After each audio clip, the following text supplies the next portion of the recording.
world's Indigenous people. If you had joined us just a couple of minutes ago, you have just heard the beautiful sounds of the welcoming Parap, a poetic song of the Kayan people, one of around 300 ethnic groups here in Borneo. The welcoming song was shared by Adrian Jomilang, together with his grandmother, grand aunt, and uncle. He's also one of our panelists here today. My name is Juvita Tatanwan. I am the co-founder of the Tuyang initiative, and I will be your moderator for today. And we have an exciting mix of panelists with us from different countries in the region. We have a mix of Indigenous youth working in aspects of their own cultural heritage, as well as a few cultural workers. And we will be exploring what it means to be the next generation of cultural guardians, the challenges faced by Indigenous youth in the different countries in Asia today, and what we feel can be done to ensure we will thrive for tomorrow. So allow me to just share the format. We have 5 panelists who will have around 5 to 7 minutes to share their thoughts on the topic before we go into a question and answer session.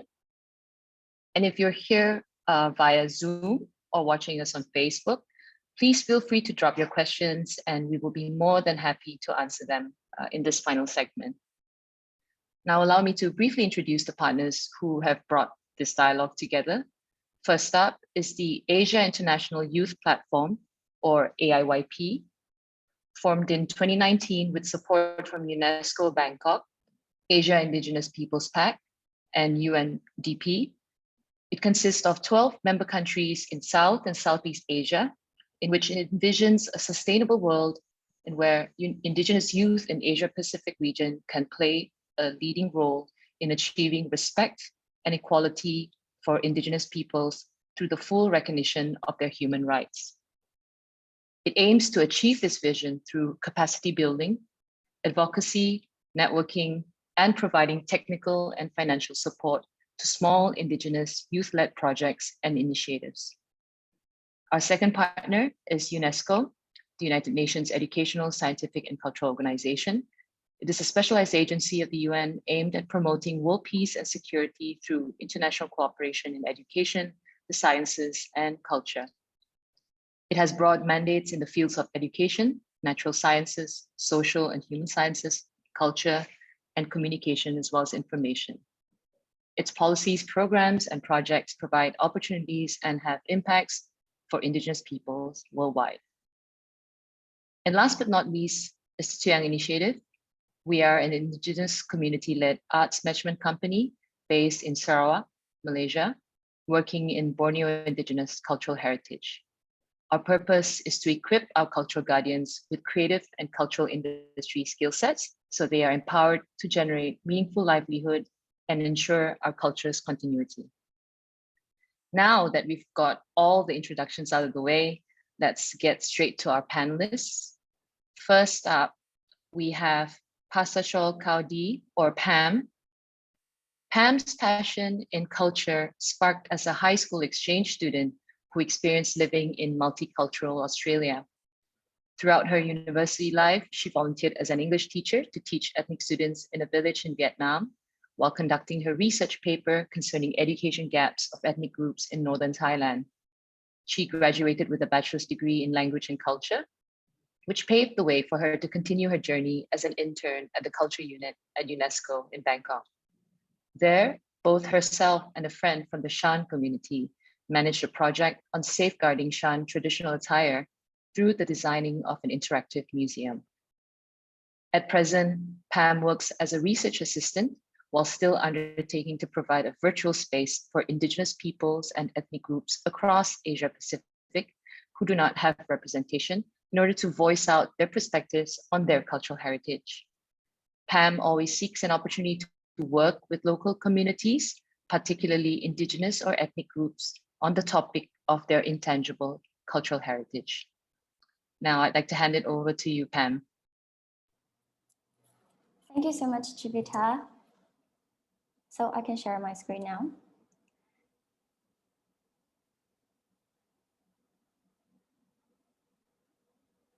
Okay, so can everyone see it? Okay, right. Good evening, everyone, and thank you so much for having me here.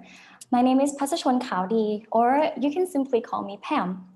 And I would like to say that I am here not as a representative, but I am here as a supporter of cultural bearers and cultural practitioners. And I would like to provide more spaces for my Indigenous friends and their community members' voices to be heard in a wider space like this.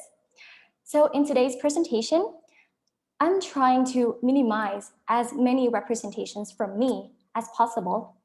So in my presentation, you will see lots of quotes from my Indigenous friends. So it's like you can hear directly from their perspectives on what they think. What are some of the challenges faced today and what could be done for tomorrow? So before we explore some challenges that peoples face today on the loss of their culture, I would like you to know that intangible cultural heritage is changing all the time, and it is normal if it's changing because it's a living thing, and it would be considered as extinct if there is no continuation of cultural practices. But the question is, does the change come from Indigenous peoples themselves, or are they forced by external influences to change their ways of life? So here, the first challenge, I would give it to globalization. And it might be true that globalization could connect us together and it might introduce us with new technologies. However, according to my Scotland friend, he said, technology can take us far, but it might make us forget who we are and the root of our ethnicity. And he also told me that some of his community members stopped using the loom, but they use the sewing machine instead when they would like to produce large quantity of textile. And some of his community members also stopped using buffaloes, but they use the tiller machine instead for labor saving. So I would say that the cultural meaning of the product and the practices themselves might be lost due to technological advancement. Next, let's hear from my Shan friend. She said, I think intangible cultural heritage is just one component in life that no one really pays attention to as much as survival. This is a very strong statement, yet reflective at the same time. So I would say that the second challenge is the structural problem in Thai society, where it creates countless inequalities towards the poor community, particularly Indigenous peoples' communities, because they are usually left out and marginalized. They don't have many fundamental rights that they deserve, which make it hard for them to escape poverty.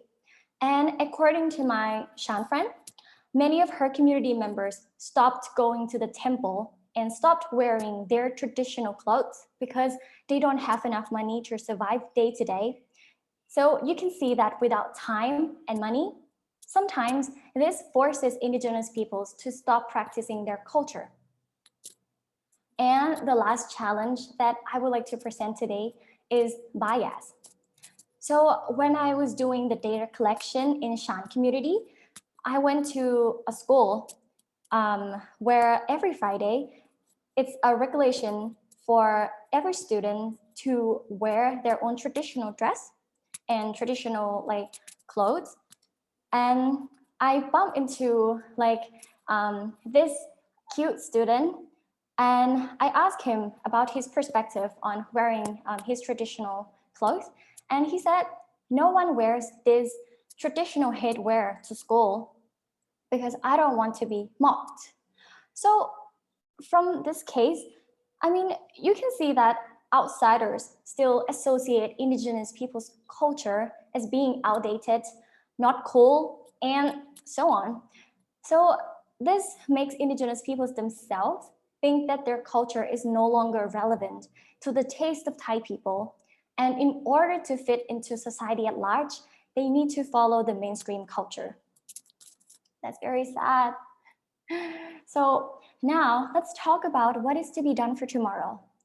Since I've observed that challenges come from outside, not from within the community and not from within the Indigenous peoples themselves, I think we should provide more spaces for outsiders to know more about Indigenous people's culture so they can be more open-minded. And at the same time, the space will allow Indigenous peoples to express their culture and identity without any representation.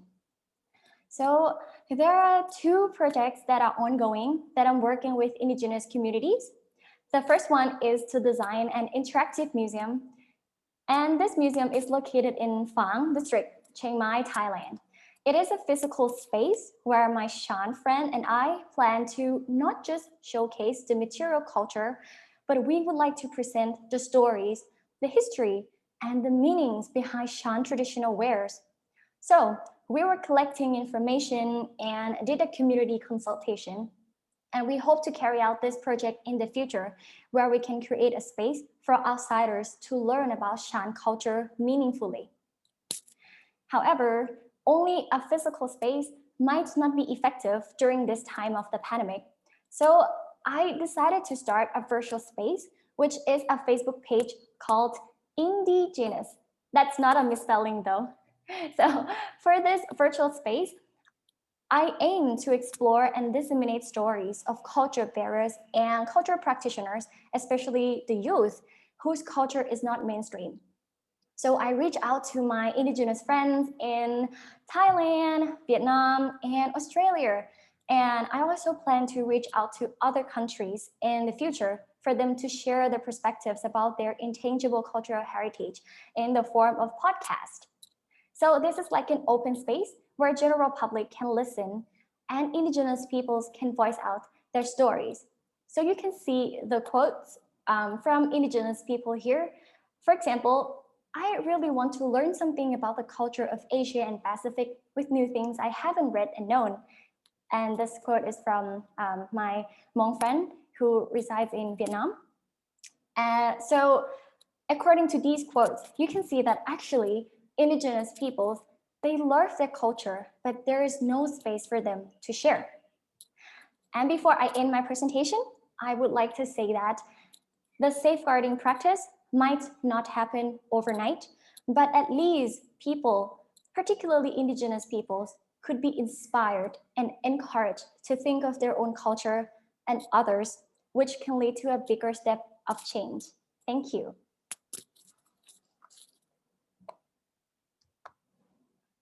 Thank you, Pam, for sharing the perspective from the communities that you work with. I think what you have listed is very relevant, and I think it's something that's shared across the different communities across the region, especially in areas of globalization and tech usage of tech.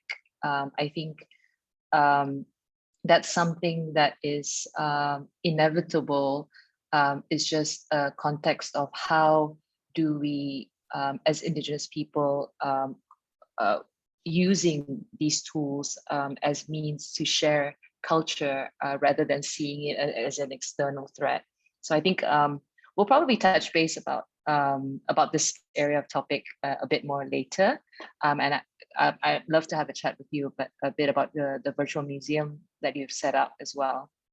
Thank you, Pam. I'll move on to Candy after this. Thanks, Pam. Now moving on to our next panelist, we have Candy Mitot, who is a Borneo Sarawak Malaysian Indigenous artist from the Bidayuh community. At University Technology Mara in Malaysia, he received his Bachelor of Fine Arts and Master of Art and Design. Most recently, he received his Doctor of Philosophy in Art and Design. And Candy's research areas as an educator at the Tunku Abdul Rahman University College, also in Malaysia, as a researcher, cultural anthropologist, visual arts practitioner, and writer, in which he includes topics related to traditional arts and culture of Borneo indigenous peoples, particularly the Bidayuh, in Bau, Sarawak, on ritual ceremonies, belief, myths, and symbols, as well as his interests in experimenting with different mediums of his artworks. Since the emergence of world religions here in Borneo, pre-colonial, colonial, and post-colonial times, urbanization and modernity, ancient knowledge is rapidly disappearing and becoming practically forgotten. As an artist, Candy uses contemporary arts to disseminate, recontextualize, and experiment in order to pass down such knowledge and values. He communicates narrative storytelling in bringing communities together and keeping these traditions alive. Now, over to you, Dr. Candy. Thank you, Jovita. Hi, everyone. Okay. I would like to show to you share my slide first.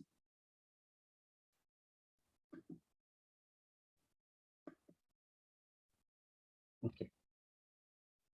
Okay. All right.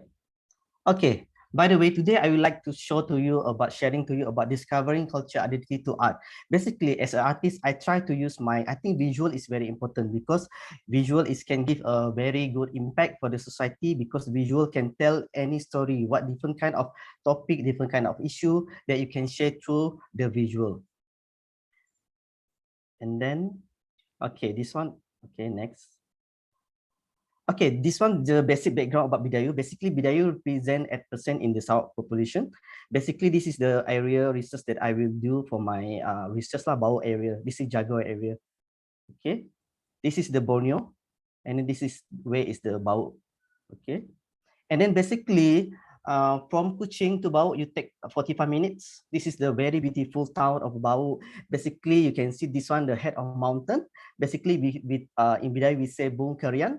Basically, this is the represent the Bidayu name last time. But when the Jensbrook came in, they pronounced Mau as a Bau. That's why until today, we're using this kind of name for the Bau. Okay, this is the question for me to answer. Okay, basically the first question, you can see that I think as indigenous people, we need to understand that without the root, we cannot live without the branch. Okay, leaf also sometimes cannot produce the seed, and then you cannot produce a new life. At the same time, tree cannot live without sun and the fat. This is the thing that how I get my inspiration of the tree, because you can see that I try to use the apple as a symbolize of Adam and Eve, especially on the cultural mixing on our my cultural.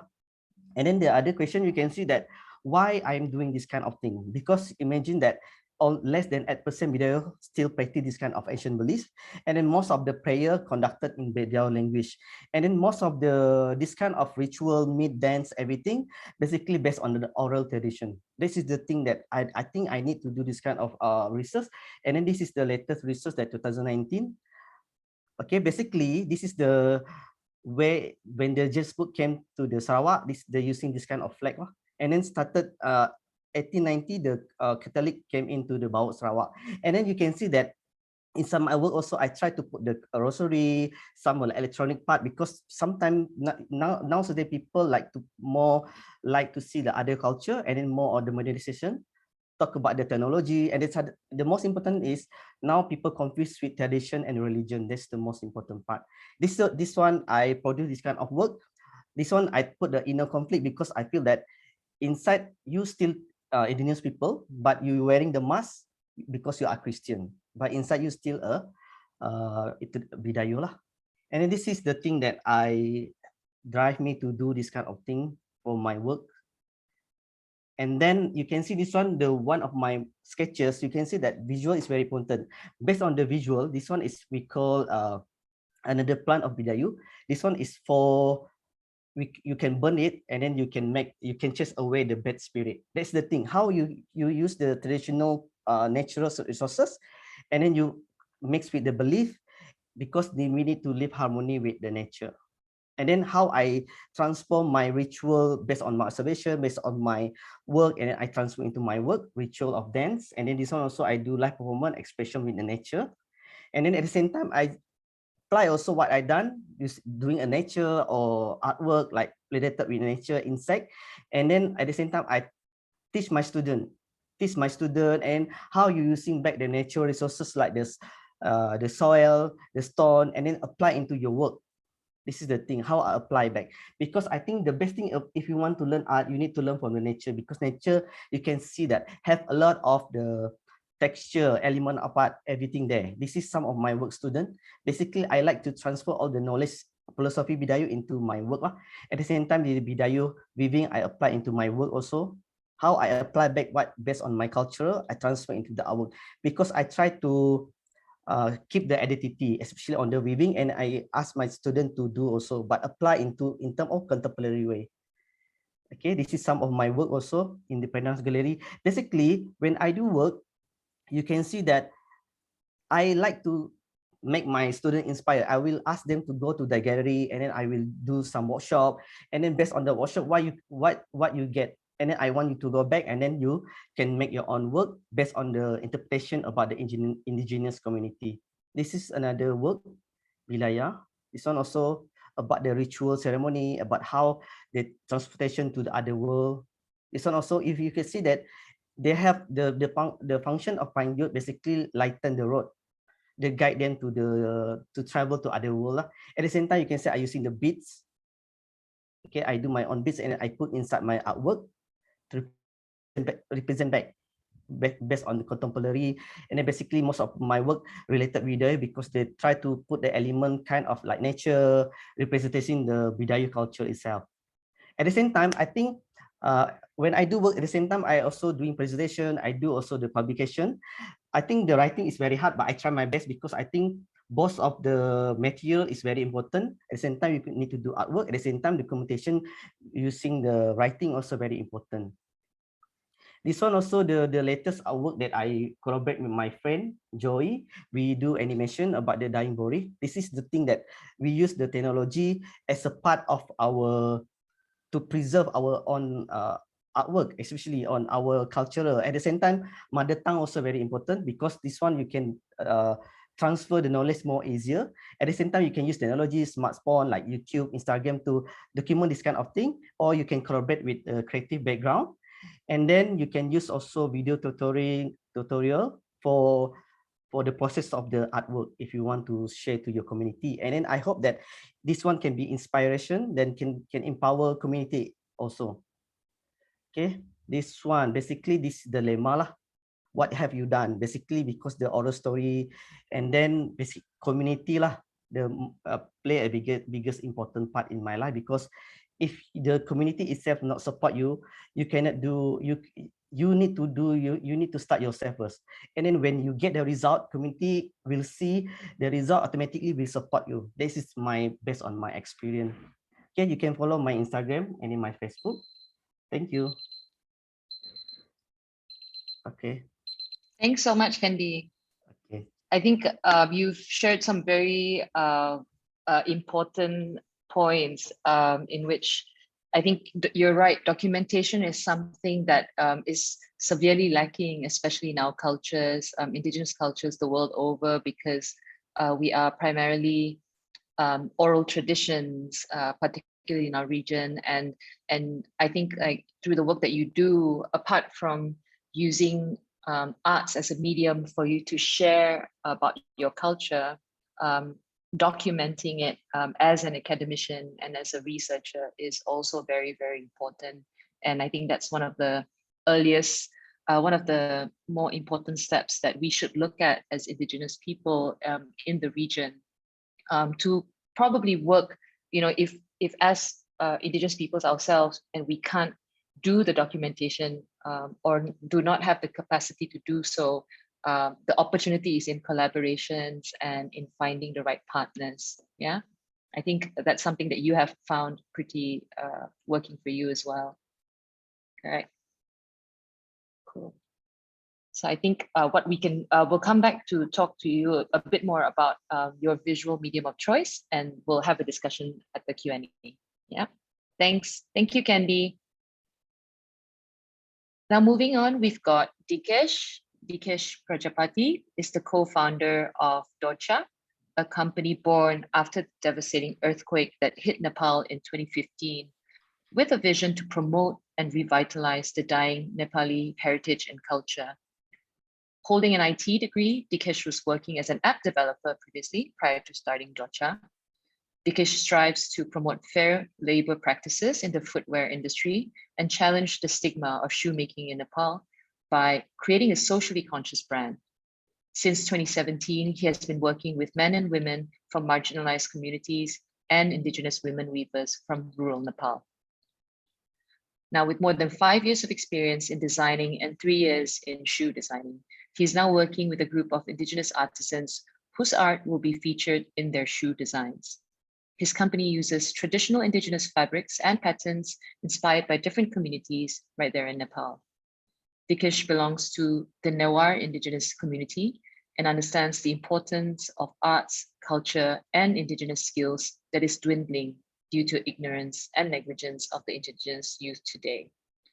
Recently, through a small grants project funded by UNESCO, AIPP, and AIYP, in just 3 months, his joint project reached over 10,000 people of 3 different Indigenous communities to prepare them for the challenge posed by COVID-19. He is passionate about making a strong and meaningful impact through his works and believes his enthusiasm, empathy, progressive mindset, and ability to adapt will help him achieve his goals. Over to you, Dikesh. Thank you, Juvita. Thank you so much for the lovely introduction. And namaste and hi to everyone. I am very humbled to be one of the panelists here. And I'm here to share a little of what I know and more of what you guys can share and learn a lot from you. To begin with my presentation, I'm going to share my screen. So before I begin, I'm just going to give a brief demographic about of our Indigenous community, like how we are like 300 million Indigenous people, like approximately 370 million people across 90 countries speaking, representing 500 different cultures, and at least speaking 40% of the total world's population. And if we come to Nepal's demographic, we are 36% of our total population in Nepal, speaking more than 90% of the languages spoken in Nepal itself, and we are recognized 90 indigenous communities here in Nepal. So talking about loss of indigenous culture in today's youth, I would like to begin with what is the cause of the loss. So my first point is lack of awareness. Youth today are not actually aware of their culture, and to begin with, even like our parents, I believe like they are not very confident in their own culture, and like they're losing emphasis of practicing culture and tradition in their children's upbringing, and even schools neglect cultural studies for students, and even the authoritative bodies like government, they don't make enough effort to retain the culture of our people. We are basically marketed as exotic people for attracting tourists. That's all they do. But then in terms of retaining our culture, there's less being done. And another point for the cause would be migration. Majority of people migrate for better job opportunities, education, or what sort of reason. But when they migrate, they lose the essence of uniqueness, originality, and their own identity. And they begin to adapt to the majority of the society's general group. And also in context to Nepal, most of the migrant workers belong to indigenous community as well, because of the economic status and no proper education.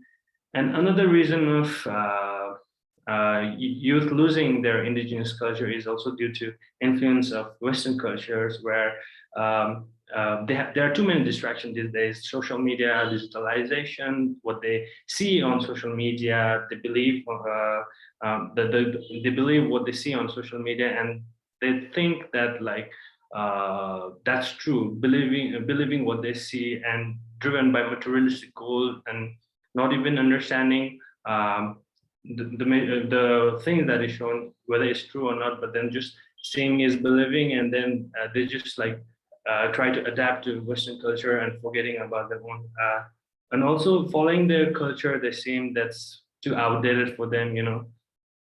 Apart from this, like my next slide talks about challenges faced by indigenous people. Like first point would be mindset. So by saying mindset, people's mindset of having that laid back attitude, saying like, if I don't follow and somebody else would do it, that's not true. Actually, it begins with you. It's not like they're not making an extra effort of retaining or continuing their own traditional culture. Like they're very carefree, like carefree and doing very little. Like it's true that like our older generation, our the generation of our parents, like they learned about the culture very naturally, and because there were very less to do. But in our generation, there's so much distraction and so much distraction that like they don't even understand. They don't even get proper adaptation. Like they're not like what do you say? They don't follow, they don't understand their culture very well, and there's a lack of like because of because the youth these days are very distracted and by social media and everything. They don't have the they underappreciate their own culture, and they lose they don't have the thinking of like why the culture is important. So like the mindset of being carefree.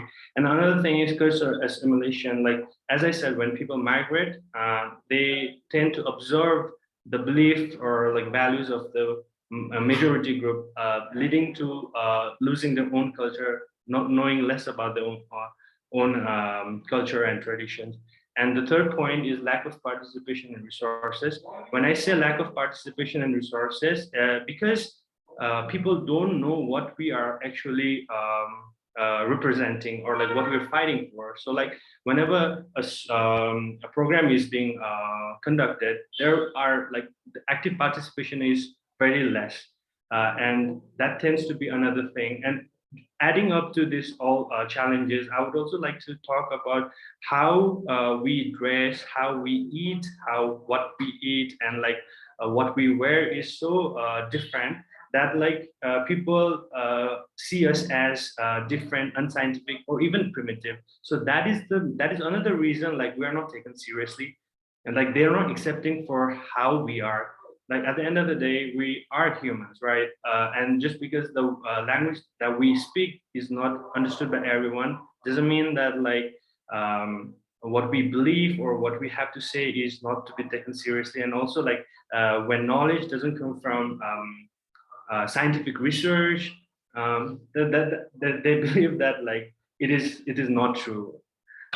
That would be my other challenge. And like speaking about what we can do to actually prevent losing the culture from the youth, I would say first point would be multi-layered awareness campaign. Here, number one, why multi-layered is like awareness campaigns or programs within the indigenous youth to let them understand that what we believe in, making them understand more about our culture. Because when they have very little to know, little of knowledge about their own culture, they are bound to like discontinue or like don't believe. So that kind of attitude towards continuing with the culture is to be discontinued. And another awareness campaign within the older generation of our indigenous community, like letting them understand, like trying to retain the confidence in their own culture, and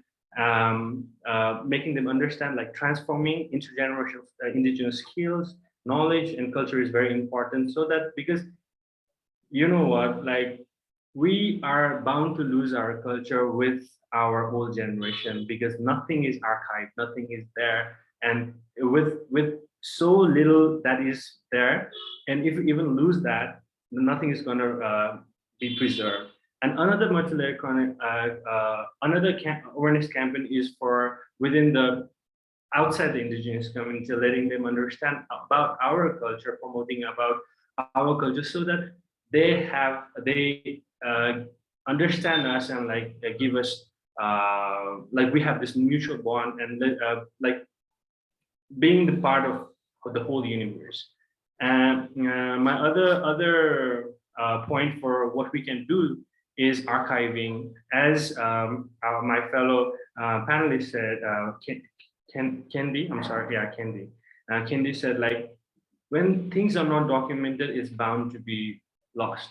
And like, we need to focus on like archiving, documenting our indigenous knowledge, transferring our indigenous skills. Like, everything should be documented, so that like any possible way. And another point would be mainstreaming our indigeneity. Like, I'm really sorry if I offend any of our indigenous brother or sister when I say we have to be modern indigenous, saying like we need to grab any opportunity to like promote our culture, like through social media, or like maybe conducting indigenous music festival, or movie melas. Like, any way possible, we should be always eager to promote our culture and knowledge. And yes, as I said, I'm one of the co-founder of Docha. The company is a accessory manufacturing company that believes in its core value of integrating Nepali art, culture, and society, culture and tradition. Like, we promote art and culture, basically, and we use traditional practices to make innovative designs. And we have a very inclusive team. With inclusive team, we with diverse cultural perspective, we can inspire creativity and drive innovations with more productivity and performing better with what we're doing. And we are also building an artist community where we are talking about issues on indigenous knowledge or like indigenous skill set. And we are making art out of those stories and like having it embedded into our shoes, so that our motive of what we are doing through Docha is to aware people of what certain things are. And when they don't even know what the problem is, we Docha want to actually start become a conversation starter as well. And once when people, and why shoes is something that is easily visible and easily attracted to. And then like when we see one another wearing one of our Dochas, like we would want to be the conversation starter about like, oh wow, what's the design, or like what is the piece of fabric that's used in there, and like, you know what, we every shoe has a story. So yeah. So if we know that the indigenous youth are struggling so much to embody their identity and culture and taking hand in hand with globalization, I think it's the right time, high time, that we work on the notion of promotion, continuing the tradition and cultures. And if we're not doing it now, if we're not doing it today, it's very little that is going to be tomorrow, and none the day after. And saying that, I would like to wrap up my presentation. And before I sign off, I would like to play a short video saying of my work and what we actually do and how our team actually functions. I'm sure you're going to get a small glimpse of what we're doing. So I'm just going to play the video right away.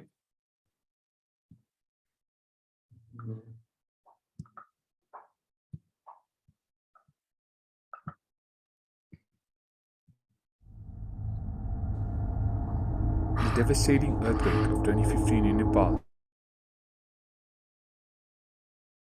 Heritage of Nepal. As we helped people, we were heartbroken to see this and wanted to do something about it. This sparked the idea of Docha. But why shoes? Because every shoe tells a story, and we love shoes. We combine the love with the desire to preserve, continue, and promote local art. Docha celebrates the art, culture, and rich traditions of Nepal. Every Doja shoe is a symbol of our identity and our pride, a beautiful fusion of tradition with modern designs. Our vision is to be a global brand which promotes fair labor practices in footwear industry. And moreover, we challenge the stigma of shoemaking in Nepal by creating a socially conscious and modern brand that supports local artisans. We use traditional practices to produce innovative designs. In collaboration with local artisans and weavers and shoemakers, Docha creates locally handcrafted, one-of-a-kind, stylish, comfortable, and good quality shoes. Blessed with natural beauty, resources, and a rich culture, Nepal is a beautiful country, but sadly our economy is not doing so well and unemployment is high.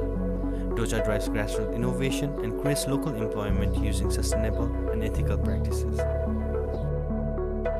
Currently, we source fabrics from traditional women weavers in villages and directly employ 20 men and women in 2 workshops, giving them a dependable source of income. As we expand into our businesses and diversify into products, we are committed to support more local artisans and craftspeople. Come join us in our amazing journey and walk in our shoes.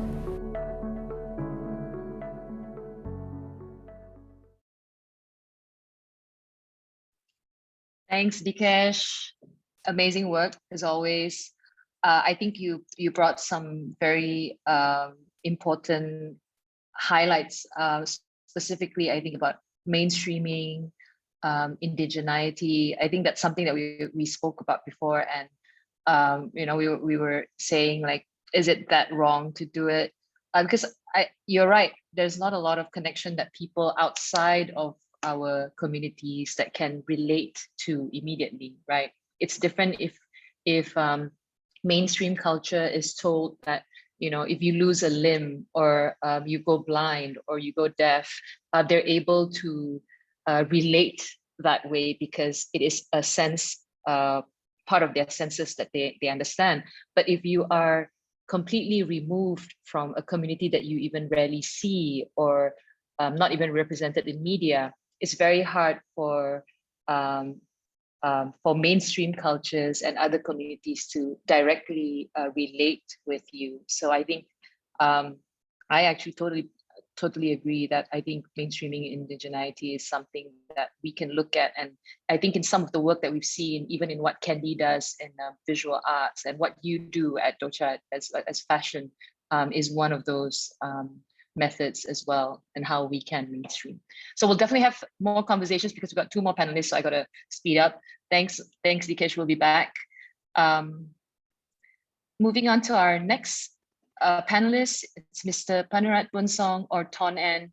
He's a practitioner of the Lakon Chatri, which is a genre of dance drama of Wisit Chai Chan in the Ang Thong province in Thailand. And due to outside artistic influences, the originality, customs, and traditions of Lakon Chatri is changing. And this has led Ton N and his team to run programs with elder practitioners of the Lakon Chatri in the original style of the practice in the Wisit Chai Chan district.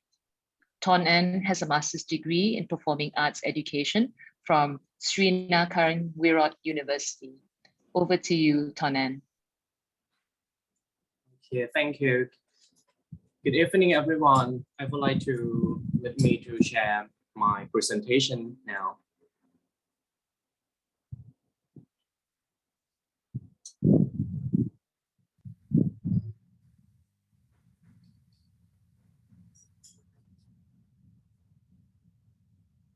So, Lakon Chatri in Wisit Chai Chan in Ang Thong province.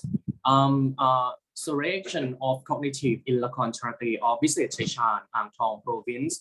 The Wisit Chai Chan in the Ang Thong province is known as a district with many people who professionally perform Lakon Chatri.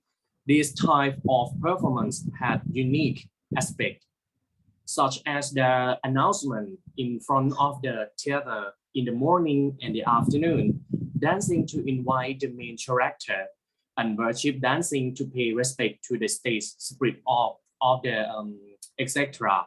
Nowadays, often found the presentation of Lakon Chatri performance in Wisit Chai Chan district has changed that format of the original show to the facts that the campaign are mostly made up of locals. The main reason was in the influence of outside drama, musical folk drama and country music for the purpose of variety and audience entertainment. This result in part of the originality of the Lakon Chatri performance disappearing. We have an idea to resurrect the cognitive aspect of Lakon Chatri of Visit Chechan in Ang Thong province. From the activity, we revealed that the concept of a reviving conservation concept to conserve the theoretical knowledge by district to remain permanently by gather of group of senior artists, including actor, musician, costume maker, show the Lakon Chatri according to the original style of Visit Chaitan in Ang Thong province. Include the relic, the plot, and the step in ritual of the performance, and institute a project of establish of a community learning center in Visit Chaitan in Ang Thong. This picture when you see is when the show of Lakon Chatri and the senior artist. Okay. So the activity detail is to revitalize and consolidate knowledge Lakon Chatri of Visit Chaitan in the Ang Thong province. Show the Lakon Chatri according to the original style of Visit Chaitan district Ang Thong province, include the relic, the plot, and the step in the ritual of the performance. Initiate a project to establish a community learning center, because this is important to activity. I would like to make the learning center about Lakon Chatri in Ang Thong province, but I fail to lose my performance in nowadays because of the new trend to have impact for the young people in community, right?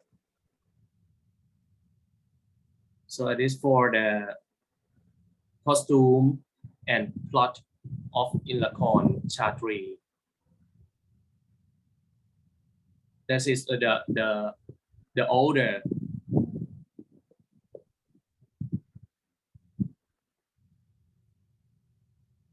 Yeah, if you see on the peak in center, the woman, she is a costume worker to make a costume to use to performance. And the man on the left hand or right hand is a musician. Yeah. The old body to have senior people, them all around above 70 years.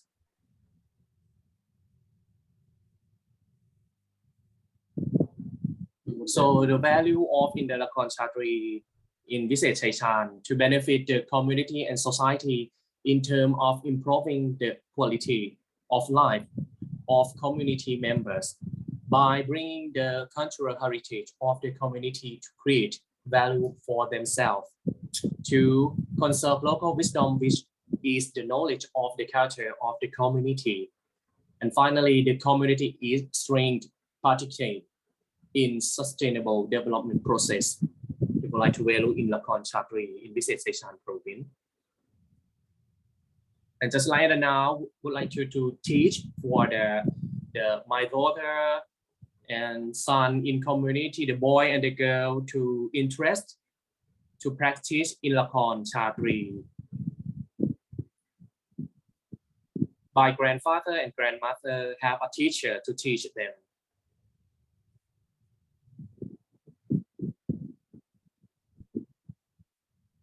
Okay, thank you. If you have a question. Oh, so I forgot I have a video clip I would like to present for you everybody to see.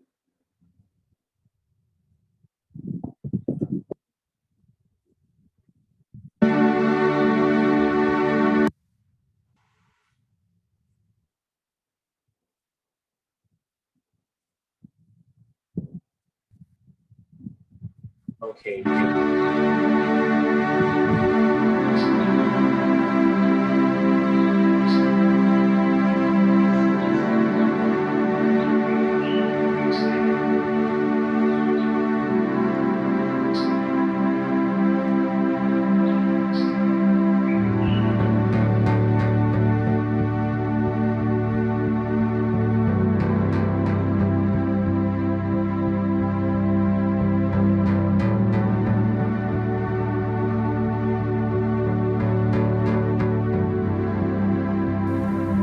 ทองอาบอายุ 84 ปี ในอดีตคุณยายเคยมีคณะละครชาตรีเป็นของตนเอง แต่ด้วยเหตุผลบางประการที่ทำให้คุณยายต้องปิดคณะละครชาตรีลง ทั้งที่ยังรักหวงแหนและยังผูกพันเป็นอย่างมาก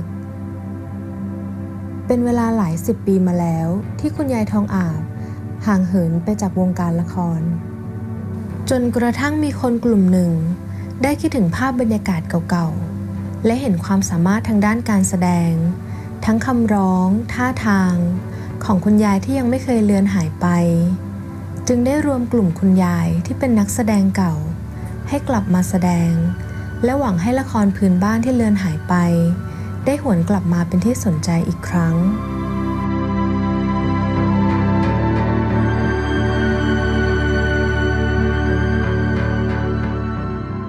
เด็กๆเลย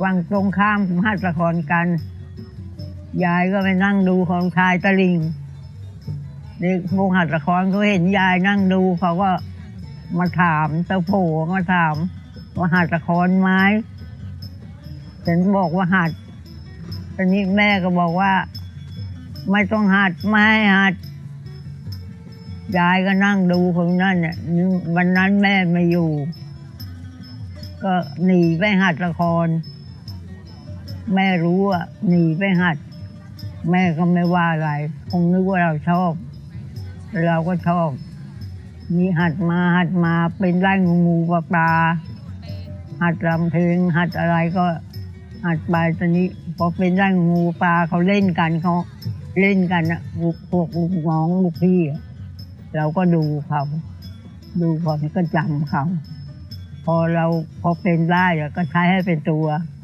หัดเป็นตัวหัดเรื่องพิกุลทองนั่นแหละก็เรื่องนั้นเนี่ยวันนี้มาวันหนึ่งก็ปุ๊กก็โทรมาว่าให้จิตให้แม่ไปเล่นละครเนี่ยแม่จะทิ้งผมนะก็ปุ๊กมานะแม่ไปเล่นกับผมมันพูดอย่างนั้นเราก็ชื่นใจดีใจยังมีคนต้องการอยู่ในส่วนตัวผมเองเนี่ยผมก็Okay, to have the video clip to tell about Lakon Chatri in Visit Sechan and Tong Province. Thank you for watching. Thank you, Tonan. I think one of the key points I took away was the elders, the senior practitioners are the key in order to pass down the knowledge of losing our culture and tradition. And it's lovely to hear from you as a Thai cultural practitioner yourself, from the perspective of how the efforts are being done from your community as well. So thank you very much. We'll move on to the next practitioner and we'll be back. Thank you. So our next panelist is Adrian Jo Milang. At 23 years old, he is one of the most celebrated and youngest Parap and Teknak practitioner, which is an oral tradition of the Kayan communities in Borneo. He also undertakes roles as assistant researcher in areas of anthropology with Sarawak Museum, as well as other independent researchers. Adrian is also a community manager with me at Tuyang Initiative, in which his role is in engaging with cultural guardians from various Borneo indigenous communities, and he helps them see the magic in their practices. Adrian is a Kayan from Tubau, Sarawak, Borneo, Malaysia. Over to you, Adrian. Thank you for the very long and illustrious introduction. So many things to say, so little time. Thanks for having me as a part of this wonderful panel. So today I'll be talking about the loss of culture among Kayan youths and what we've done, or what we could do more in the future to make it better in that sense. Okay. So yeah, as you mentioned, I'm from the Kayan community of Tubau, Sarawak, Borneo. This is a very cute old map that I found This is where our people came from. The word Kayan means our place. So when I say I'm Kayan Tubao, it means our place is Tubao. There's a long history behind it. I wish I had the time to share with you all, but feel free to ask me another time as well.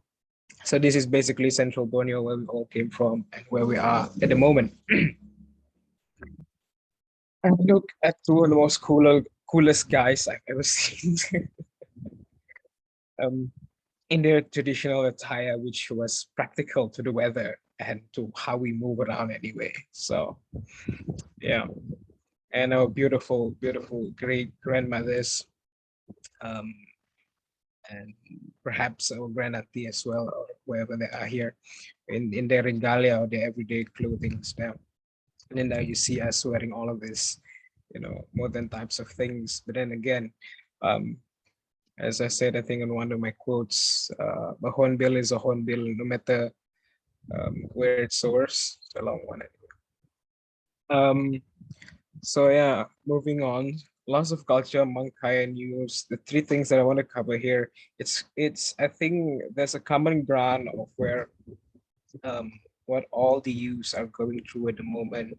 Even listening to Dikesh and Pam and Candy just now, there were all common things that we were facing, such as, I guess, these three things. In the manner of speaking, I'm somewhat just I'm somewhat Can I turn this off? just recapturing from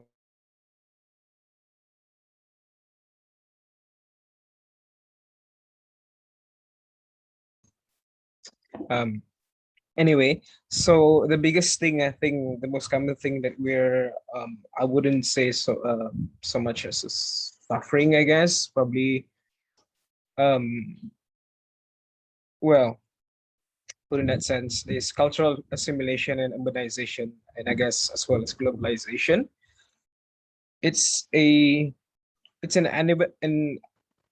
oh my god, English. It's unavoidable. It's bound to happen, but sometimes it's just not the outside world that we're consuming. We're also going to the outside world, you know to learn about new things. The idea is always to learn about new things to get a better living than our ancestors, our forefathers had before. The common story here is always, it's usually when your family had the means to send you to outside the state or to the overseas to learn, and you kind of consume the culture there while carrying your own value, but then again, you want to be a part of that, and then you bring those values back with you. And that's how, I guess, communal or familiar relationship, in the urban sense here, start. It's usually from the intake from where our parents that went through, who had the means to go outside of the community, outside of the country to learn, and they get that, they consume that, and then there's us, which tends to be what Juvita and I like to say, we're the generation in transition. But when I look at it again, our parents were generation in transition, because they were in between these two generations, whereby they were so close to their ancestral knowledge and beliefs, but yet they were so far from themselves. And then there's us, the second hand, in a manner of speaking, generation in transition, because we're just feeling we're going through the sort of the long, ripple of this impact. And it's really obvious these days. I guess even sadly among my own peers, they say,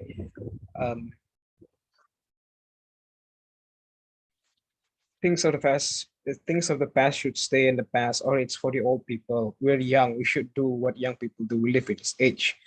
And of course, I told them, well, if we weren't for our ancestors, you won't be here. And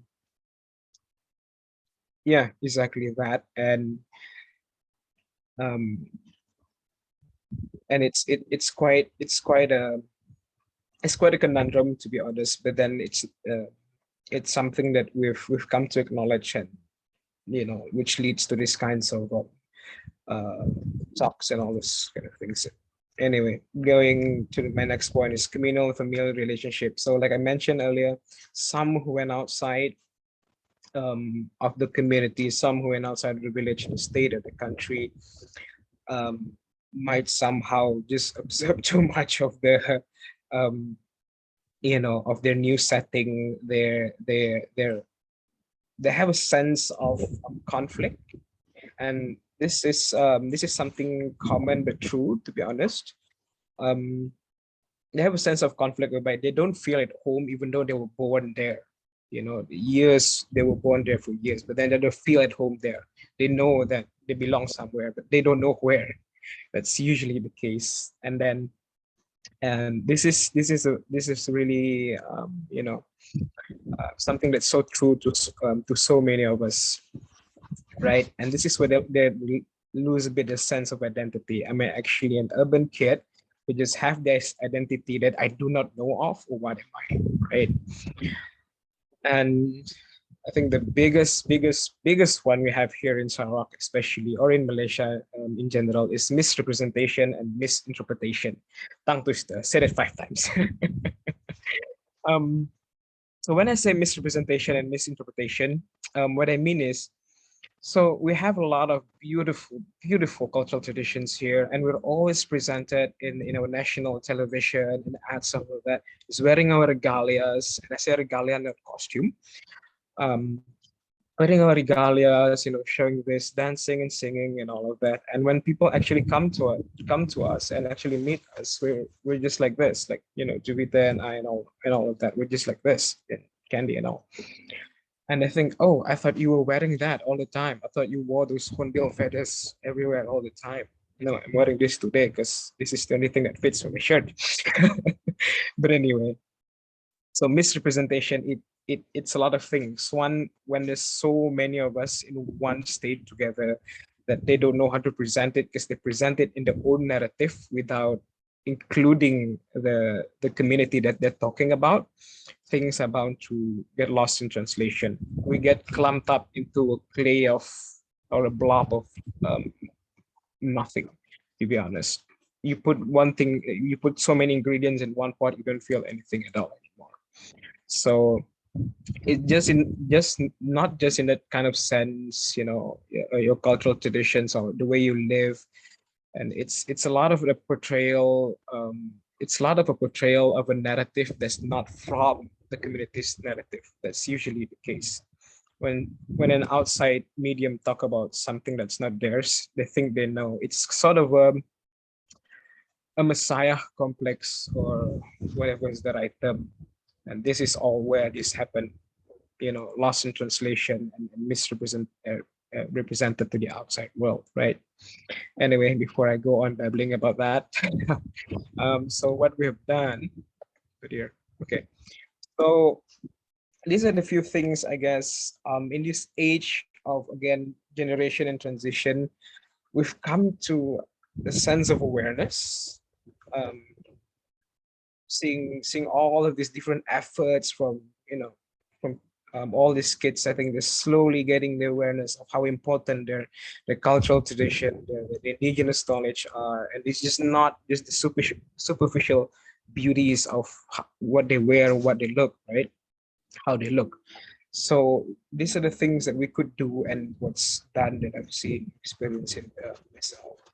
So number one is individually, you could revisit your start with your family, right?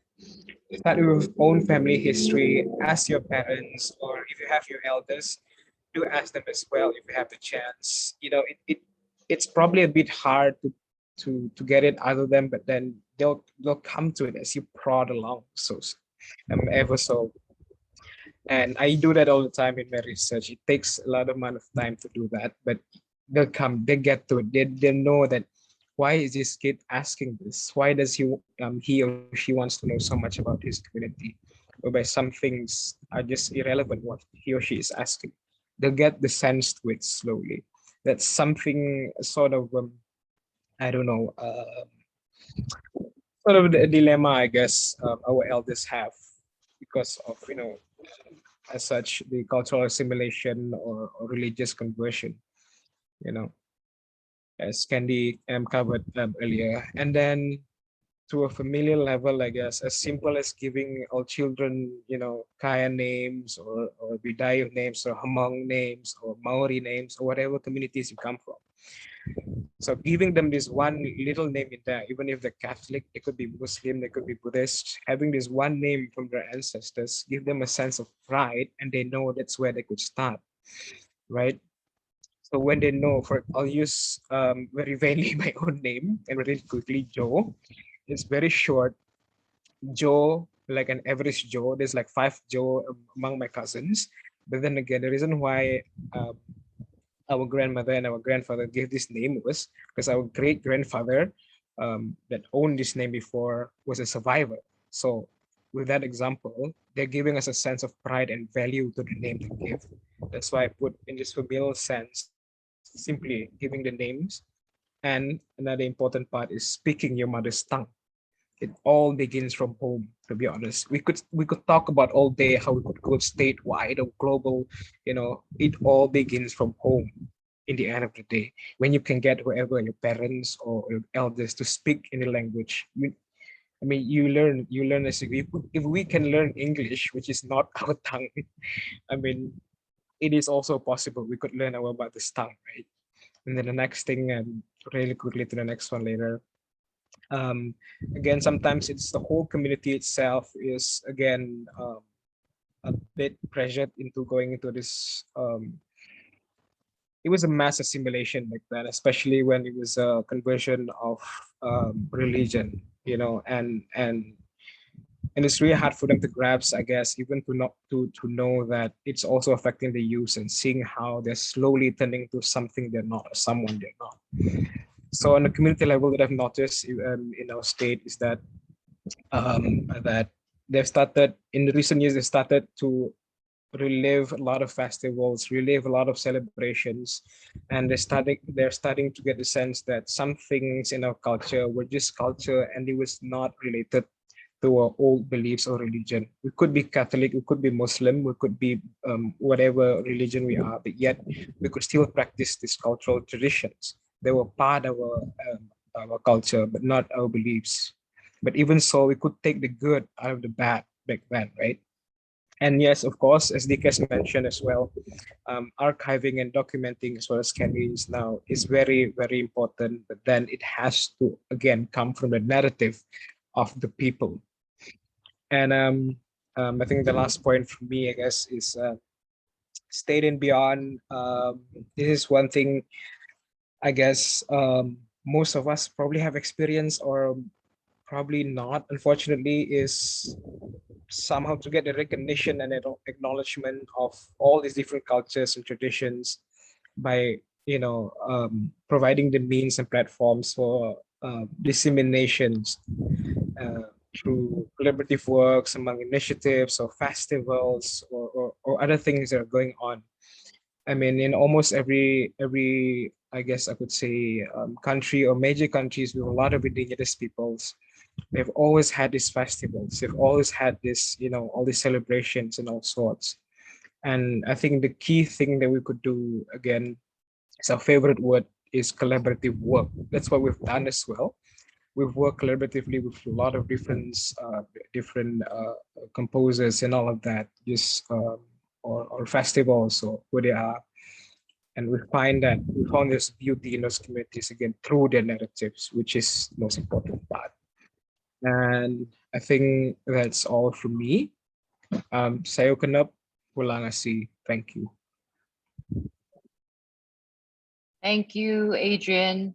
And yeah, we've always been talking about generation in transition and what has kind of led us here. And a lot of it has to do with systemic challenges that had already existed even in our parents' generation. And I think that's kind of what Dikesh touched upon as well, in the slow, in the actually not slow, but the rapid rate of our cultural knowledge and and the passing on, which obviously affects the passing on of that cultural knowledge.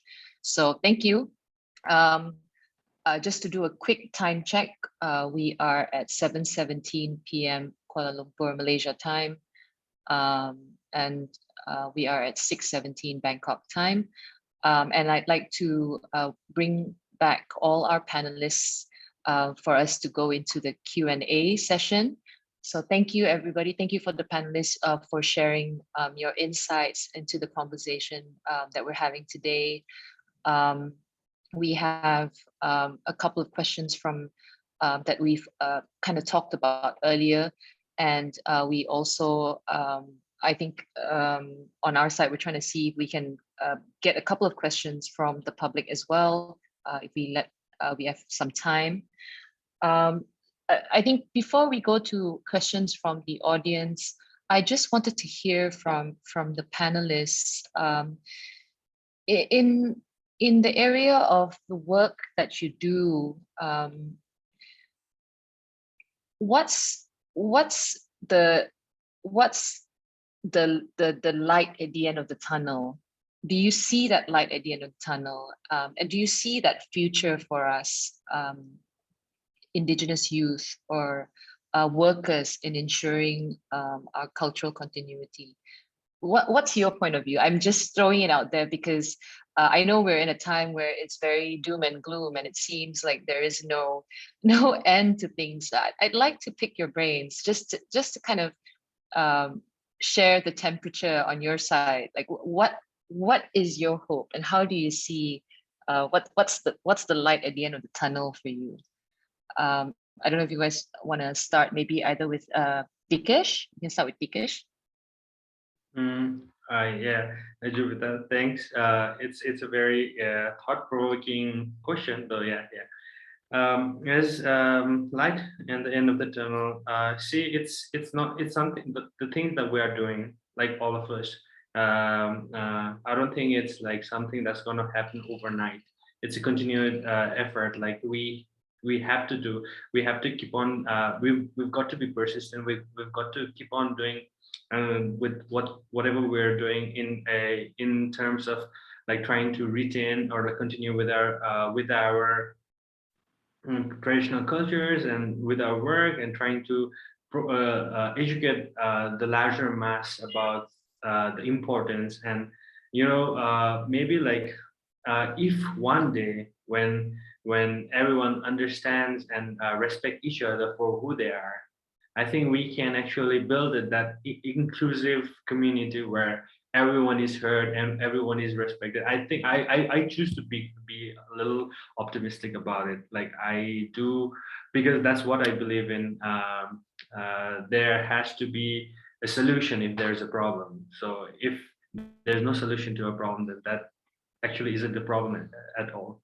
So yeah, that I choose to be very optimistic about. Like I think we would reach somewhere, and we will be able to tell people what we actually are trying to represent, or like what we actually are fighting for.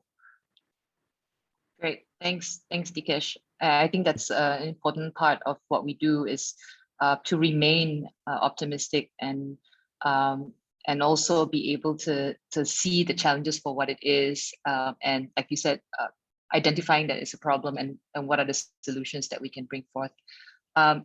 Any thoughts from Candy, Dr. Candy? What's the light at the end of the tunnel for you?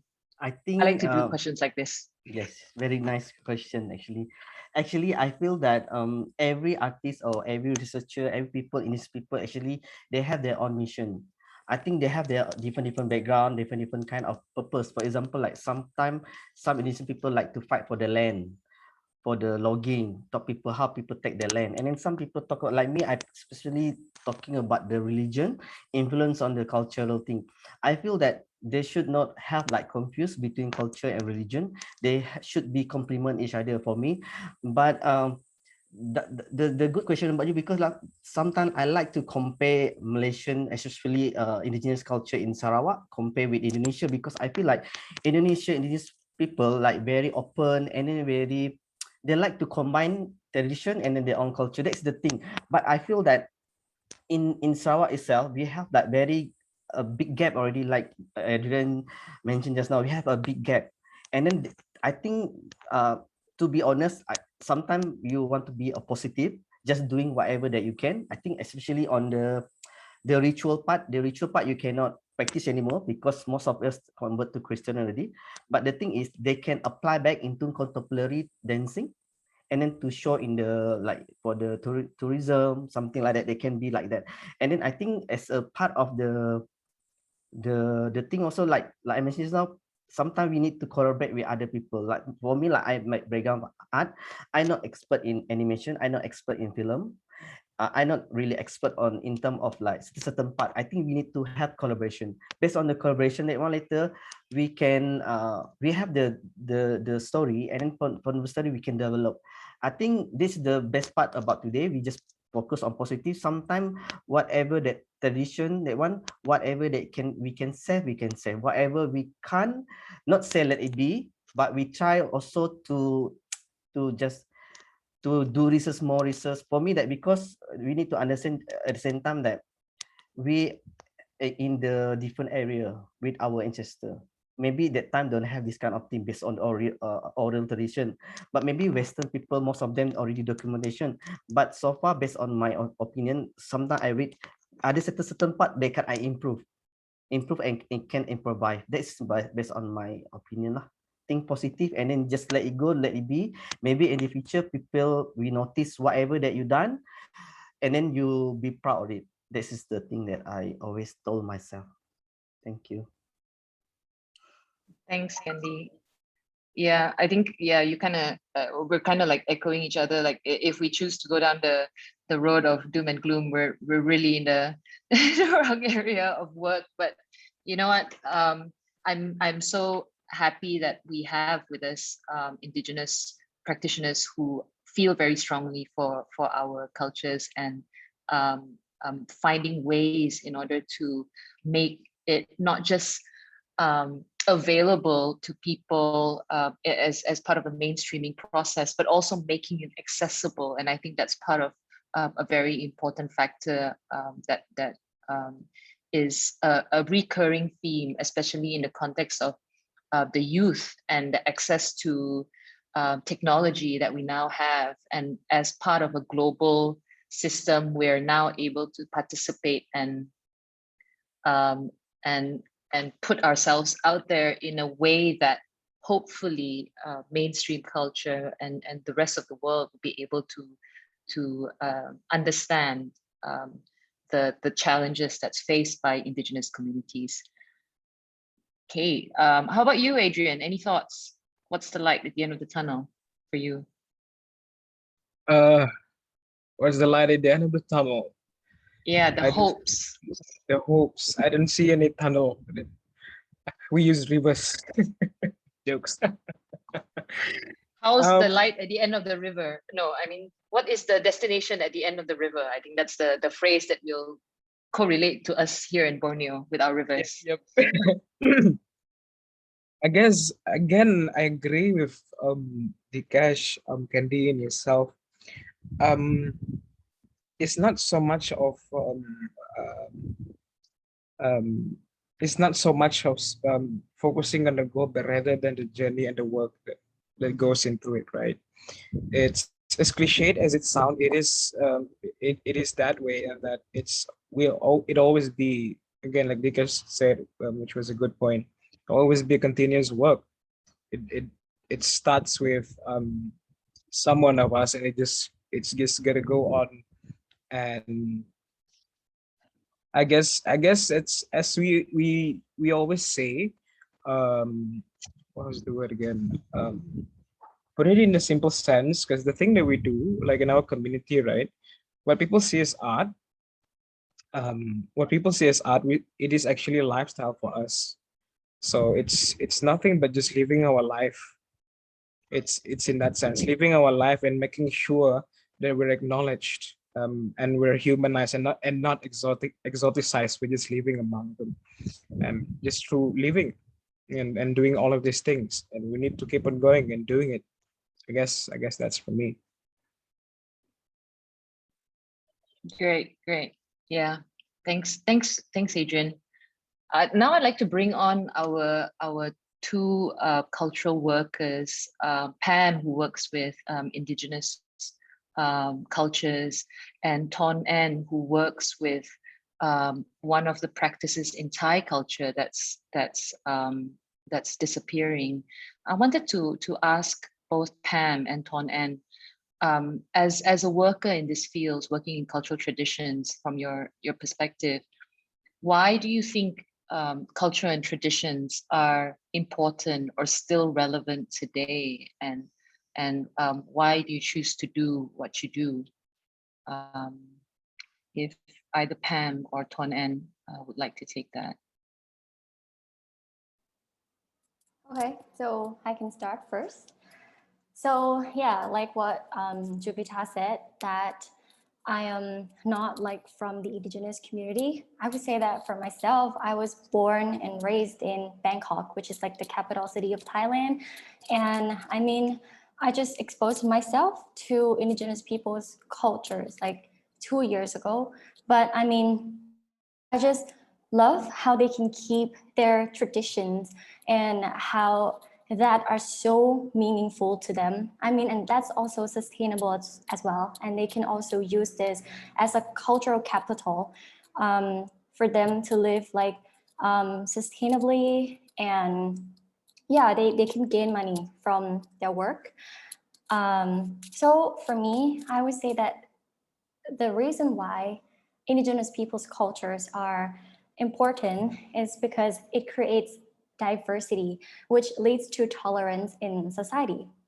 I mean, you don't have to understand what a person of different ethnic groups says, but you can learn from their worldview, their belief, practices, and those could promote social cohesion. And I know that language is a part of culture, but there are so many other cultural expressions and practices that do not require language interpretation, such as music, dance, food, embroidery skills. So these things can connect people together, and it would be a shame if you don't learn from each other.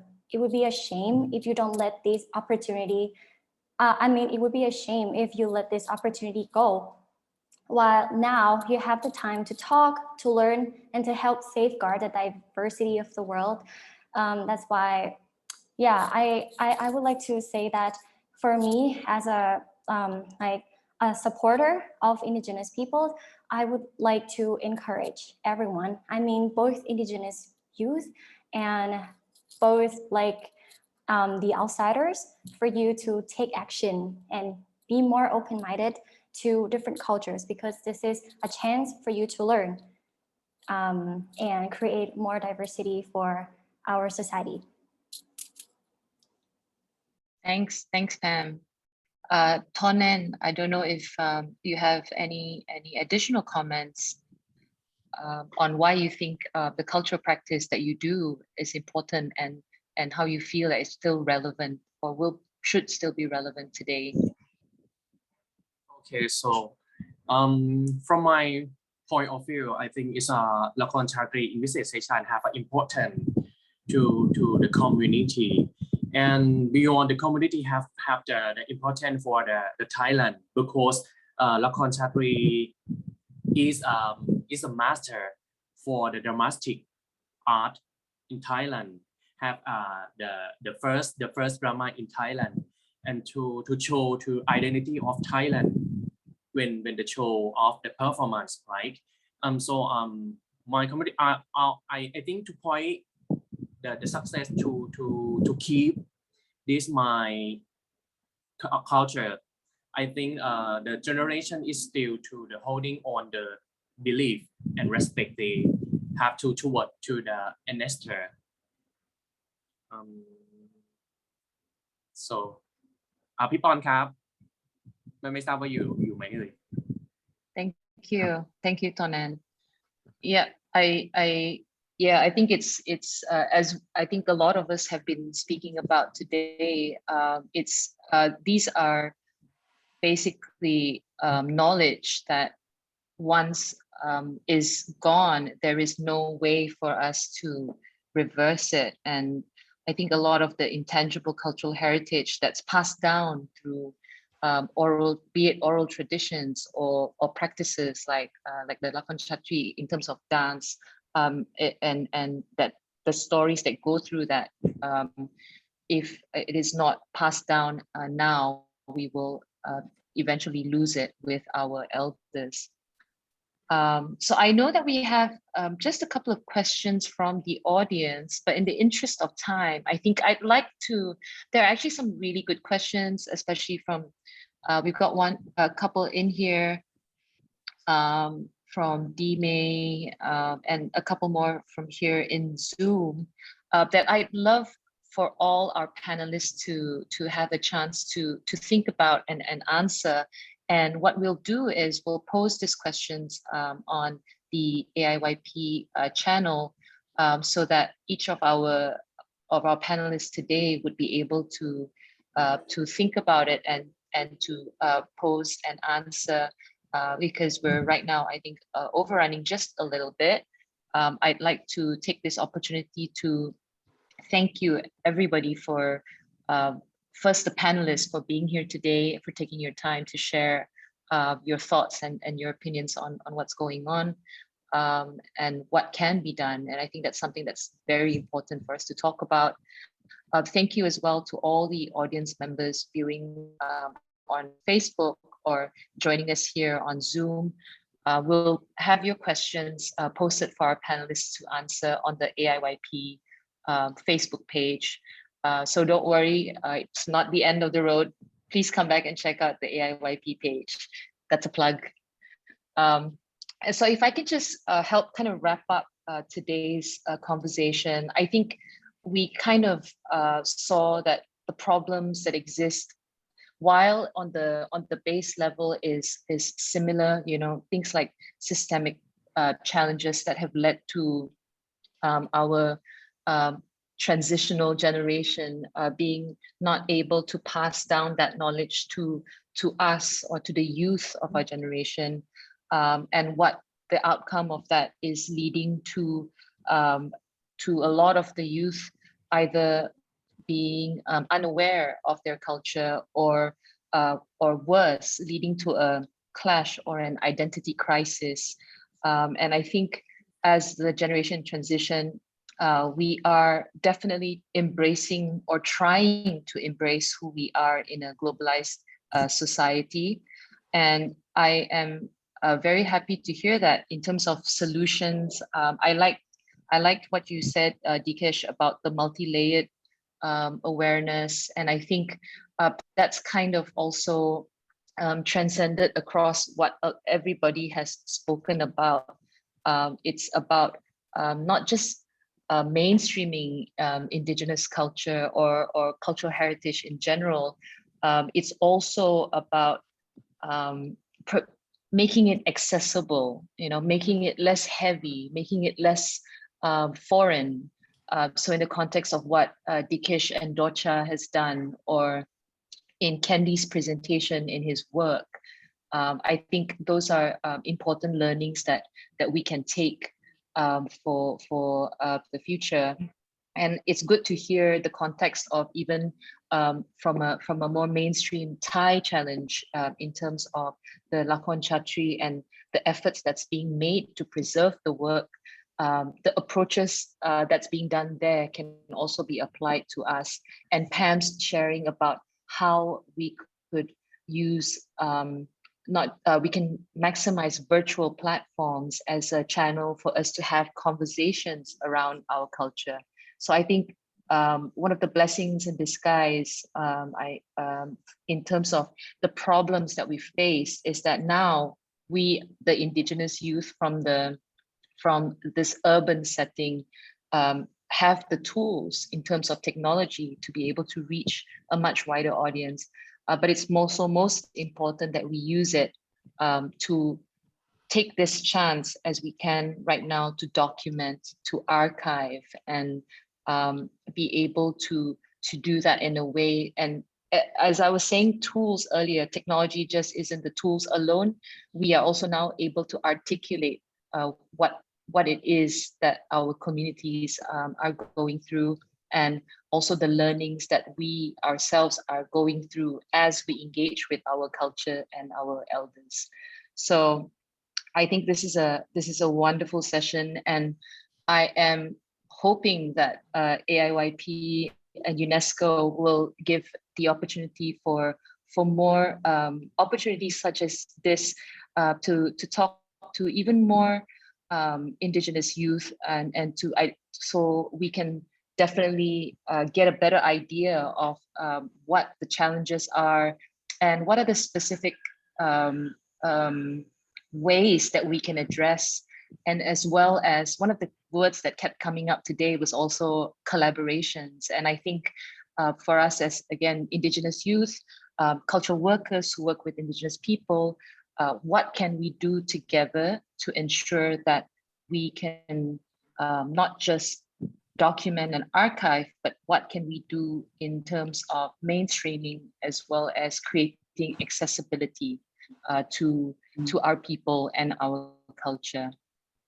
So, and just this round, I think we need to wrap up at this point, but I'd like to just note that we only managed to gather just a few Indigenous youth voices from Asia, as well as people who work with Indigenous communities and in cultural preservation, so we can learn from each other's problems and solutions. And there are some great best practices that we can already look at applying in the context of what we do on a day-to-day basis. And we really look forward to more opportunities to have shared learnings and continue conversations about this. So thank you once again to all the panelists. Thank you to AIYP and UNESCO.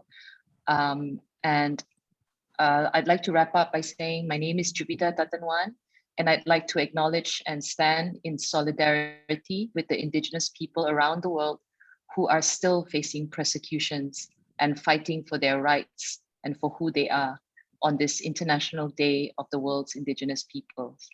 So wishing everybody Tega Tawai. Thank you for joining us today, and have a lovely evening ahead.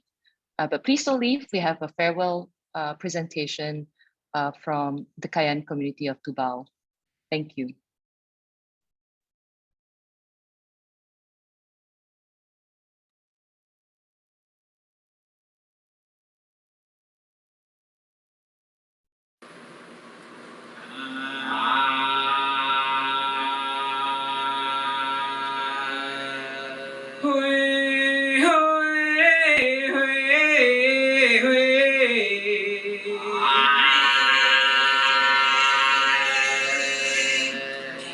Koy barak lo sanguli umanuli luna Nakula huli kalau lunang lali belong bawang Lunan lunan terlebih dalam lawan dalam lunang Belok pergi berpekan jahi melok di Jakan dalam melawan dalam melunang Telabu duwi atane baradi atane jakan Makan jahi menjam doa ni kereta lam Kalau barang kenap sayu jia pengu sayu Nendang nunan nyam tengah rada jalan usah Garaan lu kenap tidak pusu tidak bangirang Kenap kalau nilong nakam alang nilong Man kalau peduni layo hulung tinggal Kalau udang kembali kau bulan ngan balik Tuhan karmalali bang yu kenap sayang alang pandaan no balik Do